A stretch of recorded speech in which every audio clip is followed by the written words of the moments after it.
ಎಲ್ಲರ ಮನೆ ಮಗಳು ಅನ್ನೋದಕ್ಕಿಂತ ಹೆಚ್ಚಾಗಿ ನಾನು ಇಂಡಸ್ಟ್ರಿಯಲ್ಲೇ ಬೆಳೆದಿದ್ದು. ನಾನು ಮನೆಯಲ್ಲಿ ನನ್ನ ಅಣ್ಣ ನನ್ನ ತಂಗಿ ಹೇಗೆ ಬೆಳೆದ್ರು ಅನ್ನೋದನ್ನೇ ನಾನು ನೋಡಲಿಲ್ಲ. ಅಷ್ಟು ನಾನು ಸಿನಿಮಾಗಳಲ್ಲಿ ನಾನು ತೊಡಗಿಸ್ಕೊಂಡಿದ್ದೆ. ನನ್ನ ಎಷ್ಟು ಬ್ಯುಸಿಯಾಗಿ ನಾನು ಕೆಲಸ ಮಾಡಿದೆ ಇಂಡಸ್ಟ್ರಿಗೆ ಬಂದಾಗಲಿಲ್ಲ ಅಂದರೆ, ಒಂದು ವರ್ಷ ನಂದು 13 ಸಿನಿಮಾ ರಿಲೀಸ್ ಆಗಿತ್ತು. ಅಂದರೆ ನಾನು ಇಂಡಸ್ಟ್ರಿಯಲ್ಲಿ ಎಷ್ಟು ಬ್ಯುಸಿಯಾಗಿದ್ದೆ ಅಂತ ನಿಮಗೆ ಅರ್ಥ ಆಗ್ಬೋದು. ಮನೆ ಮಗಳಲ್ಲ, ನಾನು ಇಂಡಸ್ಟ್ರಿ ಮಗಳು. ನಾನು ಬೆಳೆದಿದ್ದೇ ಇಲ್ಲಿ. ಇಲ್ಲಿ ನಾಗೇಶ್ ಅವ್ರು ಕೂತಿದ್ದಾರೆ, ನನ್ನನ್ನು ತುಂಬ ಚಿಕ್ಕ ಹುಡುಗಿಯಿಂದ ನೋಡ್ಕೊಂಡು ಬಂದಿರೋರು. ಆ ಥರ ತುಂಬ ಹಿರಿಯರಿದ್ದಾರೆ. ನನಗೆ ಇನ್ನೂ ಕೂಡ ನನ್ನ ಮೊದಲನೇ ಸಿನಿಮಾ ಅನ್ನುವಷ್ಟು ನನಗೆ ಭಯ ಇದೆ. ನಾನು ಫಸ್ಟ್ ಫ್ರೇಮಲ್ಲಿ ನಾನು ಹೇಗೆ ಆ್ಯಕ್ಟ್ ಮಾಡ್ತೀನೋ ಅಂತ ನನಗೆ ಗೊತ್ತಿಲ್ಲ. ಅದಕ್ಕೋಸ್ಕರನೇ ಡೈರೆಕ್ಟರ್ ಸರ್ ಕೇಳಿದೆ, ಸರ್ ಪ್ಲೀಸ್ ನನಗೆ ವರ್ಕ್ಶಾಪ್ ಮಾಡಿ ಇದಕ್ಕೆ ಅಂತ. ಯಾಕೆಂದರೆ ಪ್ರತಿಯೊಂದು ಸಿನಿಮಾದಿಂದ ಸಿನಿಮಾಗೆ ಏನಾದರೂ ಕಲಿಬೇಕು ಅನ್ನುವಂಥ ಆಸೆ ತುಡಿತ ನನ್ನಲ್ಲಿದೆ. ಹಾಗಾಗಿ ವರ್ಕ್ಶಾಪ್ ಮಾಡಿ ಸರ್, ಒಬ್ಬ ಒಳ್ಳೆಯ ಆ್ಯಕ್ಟಿಂಗ್ ಹೇಳ್ಕೊಡುವಂಥ ಒಬ್ಬ ಒಳ್ಳೆ ಮಾಸ್ಟರ್ನ ಕೂಡ ಕರೆಸ್ಕೊಂಡು ಬನ್ನಿ, ಒಂದೊಂದು ಕ್ಯಾರೆಕ್ಟ್ರಿಗೆ ಒಂದೊಂದು ಮ್ಯಾನರಿಸಮ್ ಇಡಿ ಅಂತೆಲ್ಲ ಕೇಳಿದ್ದೀನಿ. ನನ್ನ ಕೈಲಾದಂಥ ನನ್ನ ಪ್ರಯತ್ನ ಒಬ್ಬ ಕಲಾವಿದೆಯಾಗಿ ಅವ್ರು ಕೊಡುವಂಥ ಒಂದೊಂದು ರೂಪಾಯಿಗಾಗಿರಲಿ ಅಥವಾ ನನಗೆ ಸಿಕ್ಕ ಇರುವಂಥ ಒಂದು ಪಾತ್ರಕ್ಕೆ ನಾನು ನ್ಯಾಯ ಒದಗಿಸ್ಬೇಕು ಅನ್ನುವಂಥ ಎಲ್ಲ ಪ್ರಯತ್ನ ನನ್ನ ಕಡೆಯಿಂದ ಆಗ್ತಾಯಿದೆ. ಚಿತ್ರತಂಡದಿಂದ, ನಿರ್ದೇಶಕರಿಂದ ಕೂಡ ನಾನು ಅದನ್ನೇ ಬಯಸ್ತೀನಿ ಸರ್. ನೀವು ಎಷ್ಟು ದಿನ ಅಂದ್ಕೊಳ್ತೀರೋ ಅಷ್ಟು ದಿನದಲ್ಲೇ ಸಿನಿಮಾ ಮುಗಿಸಿ. ಅದಕ್ಕೆ ನಮ್ಮೆಲ್ಲ ಕಲಾವಿದರ ಸಹಕಾರ ಇದೆ. ಬೆಳಗ್ಗೆ 9ರಿಂದ ಸಾಯಂಕಾಲ 6ರವರೆಗೂ ಅವ್ರು ಏನು ಹೇಳ್ತಾರೋ ಆ ಕೆಲಸನ ಮುಗಿಸಿ ನಾವು ಹೋಗ್ತೀವಿ. ನಿರ್ಮಾಪಕರನ್ನು ಉಳಿಸ್ಕೊಳ್ಳಿ ಅಂತ ನಾನು ಹೇಳ್ತಾ, ಇಲ್ಲಿ ಬಂದಿರುವಂಥ ಪ್ರತಿಯೊಬ್ಬ ಮಾಧ್ಯಮದವ್ರಿಗೂ ನಾನು ತುಂಬ ಹೃದಯದ ಧನ್ಯವಾದಗಳನ್ನ ತಿಳಿಸ್ತೀನಿ. 175ನೇ ಸಿನಿಮಾ ಅನ್ನೋದು ವಿಶೇಷ ಅಲ್ಲ, ಇಷ್ಟು ವರ್ಷ ಆದರೂ ನನಗೆ ಒಳ್ಳೊಳ್ಳೆ ಸಿನಿಮಾಗಳು ಸಿಗ್ತಿದೆ ಅನ್ನೋದು ಮಾತ್ರ ನನಗೆ ವಿಶೇಷ ಅಂತ ನನಗನ್ಸುತ್ತೆ. ಆ ಕಲಾ ಸರಸ್ವತಿಯ ಸೇವೆ ಮಾಡುವಂಥ ಅವಕಾಶ ಮತ್ತಷ್ಟು ಸಿಗ್ತಾ ಇರಲಿ ನನಗೆ ಅಂತ ಕೇಳ್ತಾ, ಈ ಒಂದು ಪಾತ್ರ ನನಗೆ ತುಂಬಾ ಹೆಮ್ಮೆ ಇದೆ. ತುಂಬ ವಿಶೇಷವಾದಂಥ ಒಂದು ಪಾತ್ರ ಆಗಿ ಅವರು ಇದನ್ನು ಹೆಣ್ಕೊಂಡಿದ್ದಾರೆ. ಇಲ್ಲಿ ನೋಡ್ತಾ ಇರೋಷ್ಟು ಸಾಫ್ಟಾಗಿ ಸಿನಿಮಾ ಇರೋದಿಲ್ಲ. ಸಿನಿಮಾ ಕಥೆನೇ ಬೇರೆ ಇದೆ ಒಳಗಡೆ. ಪ್ರತಿ ಒಂದು 15 ನಿಮಿಷಕ್ಕೊಂದು ಹೊಸ ಹೊಸ ಟ್ವಿಸ್ಟ್ಗಳನ್ನು ಇವ್ರ ಸಿನಿಮಾದಲ್ಲಿ ಇಟ್ಕೊಂಡಿದ್ದಾರೆ.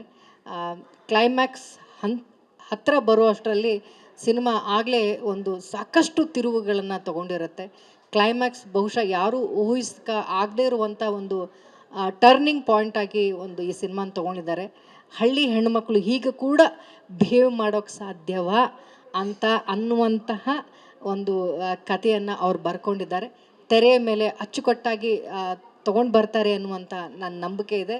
ಮತ್ತೊಮ್ಮೆ ಎಲ್ಲರಿಗೂ ಥ್ಯಾಂಕ್ಸ್ ಹೇಳ್ತೀನಿ. ಇಡೀ ಟೀಮ್ಗೆ ಬೆಸ್ಟ್ ವಿಶಸ್. ಎಲ್ಲರೂ ಒಂದು ತಂಡವಾಗಿ, cameraman, music director, thank you so much. ನಿಮ್ಮ ಕೆಲಸ ನೋಡಿದ್ದೀನಿ cameraman sir, fight master sir. ನನಗೇನಿಲ್ಲ ಬಿಡಿ, ಫೈಟ್ ಏನಿರಲ್ಲ ನನಗೆ.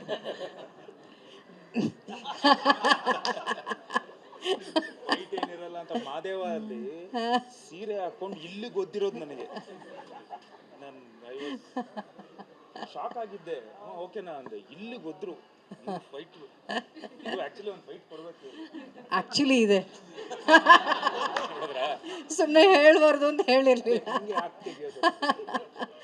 ಸೊ ತಂಡವಾಗಿ ಎಲ್ಲರೂ ಕೆಲಸ ಯಾರ್ದೋ ಈ ಸಿನಿಮಾ ಅನ್ನೋದು ಇಂಡಿವಿಜುವಲ್ ಆಗಿ ಯಾರೋ ಒಬ್ರದ್ದು ಸ್ಕೋರ್ ಆಗೋದಿಲ್ಲ. ಒಂದು ಟೀಮ್ ಗೆಲ್ಲಬೇಕು ಅಂದರೆ ಪ್ರತಿಯೊಬ್ಬ ಬ್ಯಾಟ್ಸ್ಮ್ಯಾನು ಚೆನ್ನಾಗಿ ಆಟ ಆಡಲೇಬೇಕು. ಆವಾಗ ಮಾತ್ರ ಒಂದು ತಂಡ ಗೆಲ್ಲೋದಕ್ಕೆ ಸಾಧ್ಯ. ಸೊ ಒಳ್ಳೆ ಬ್ಯಾಟ್ಸ್ಮ್ಯಾನ್ಸ್ಗಳೆಲ್ಲ ಇದ್ದಾರೆ ನಮ್ಮ ತಂಡದಲ್ಲಿ. ಸೊ ಈ ಸರಿ ಕಪ್ ನಮ್ಮದೇ ಅನ್ನೋ ಥರ ನಾವು ಈ ತಂಡವಾಗಿ ನಾವೆಲ್ಲರೂ ಗೆಲ್ಲಬೇಕು ಅನ್ನೋ ಉತ್ಸಾಹದಲ್ಲಿದ್ದೀವಿ.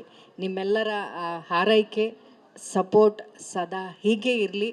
ಇಡೀ ಚಿತ್ರರಂಗಕ್ಕೆ ನನಗೆ ಅವಕಾಶ ಕೊಟ್ಟಂಥ ಪ್ರತಿಯೊಬ್ಬ ನಿರ್ದೇಶಕರಿಗೆ, ನಿರ್ಮಾಪಕರಿಗೆ, ನನ್ನ ಜೊತೆ ಕೆಲಸ ಮಾಡಿದಂಥ ಪ್ರತಿಯೊಬ್ಬ ಕಲಾವಿದರಿಗೆ, ದೊಡ್ಡ ದೊಡ್ಡ ಕಲಾವಿದರಿಗೆ ಎಲ್ಲರಿಗೂ ನಾನು ತುಂಬ ಋಣಿಯಾಗಿದ್ದೀನಿ ಅಂತ ಕೇಳ್ಕೊಳ್ತೀನಿ.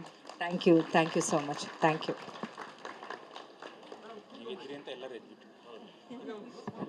ಹಾಗೆ ನಮ್ಮ ಮಾಸ್ಟರ್ ಅವ್ರ ಬಗ್ಗೆ ನಾನು ಮಾತಾಡಲಿಲ್ಲ. ಯೋಗ ಮಾಸ್ಟರು ಆಗಲೇ ಹೇಳಿದ್ರು, ನಾನು ಇಂಟ್ರೊಡ್ಯೂಸ್ ಮಾಡಿದೆ ಬಲರಾಮದಲ್ಲಿ ಅಂತೇಳಿ. ನಾನು ಇಂಟ್ರೊಡ್ಯೂಸ್ ಮಾಡೋದಕ್ಕಿಂತ ಇಟ್ ಇಸ್ ನಾಟ್ ದ್ಯಾಟ್, ಅವ್ರಿಗೆ ಅಷ್ಟು ಟ್ಯಾಲೆಂಟ್ ಇದೆ. ಯಾಕಂದರೆ ಅವರು ನನ್ನ ಸಿನಿಮಾ ರಾಘವ ಲಂಕಾಸುರ ಅಲ್ಲಿಂದನೇ ನಾನು ನೋಡ್ತಾ ಇದ್ದೀನಿ. ಮಾದೇವದಲ್ಲೂ ಕೆಲಸ ಮಾಡಿದ್ರು.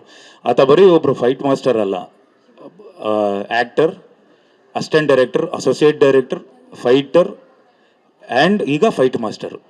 ಆತ ಎಲ್ಲನೂ ನಿಭಾಯಿಸಬಲ್ಲ. ಆ್ಯಂಡ್ ಈಗ ಭಾಳ ಬ್ಯುಸಿ ಇರೋವಂಥ ಒಬ್ಬ ಸಾಹಸ ನಿರ್ದೇಶಕರು. ಸೊ ಅವ್ರಿಗೆ ಒಳ್ಳೇದಾಗಲಿ. ನಾನು ಯಾವಾಗಲೂ ಕೆಲವು ನಾನು ಮಾಡಲಿಲ್ಲ ಅಂದರೂ ಸಿನಿಮಾ ಆದ್ರೂ ಅವರು ಒಂದಿಷ್ಟು ನನಗೆ ಒಳ್ಳೊಳ್ಳೆ ಸಿನಿಮಾಗಳು ಯಾವುದಾದ್ರೂ ಮಾಡ್ತಿದ್ರೆ ಅದನ್ನೆಲ್ಲ ನನಗೆ ಕಳಿಸ್ತಾರೆ, ನನಗೆ ಇಷ್ಟು ಮಾಡು ಹಿಂಗೆ ಮಾಡು ಅಂತೆಲ್ಲ. ಸೊ ಆ್ಯಕ್ಚುಲಿ ಬಲರಾಮದಲ್ಲಿ ಭಾಳ ಒಂದು ಲಾಸ್ಟ್ ಇದನ್ನೆಲ್ಲ ಇವ್ರನ್ನ ಬಳಸ್ಕೊಂಡು ನಾವು ಒಂದಿಷ್ಟೆಲ್ಲ ಶೂಟ್ ಮಾಡಿದ್ದೀವಿ.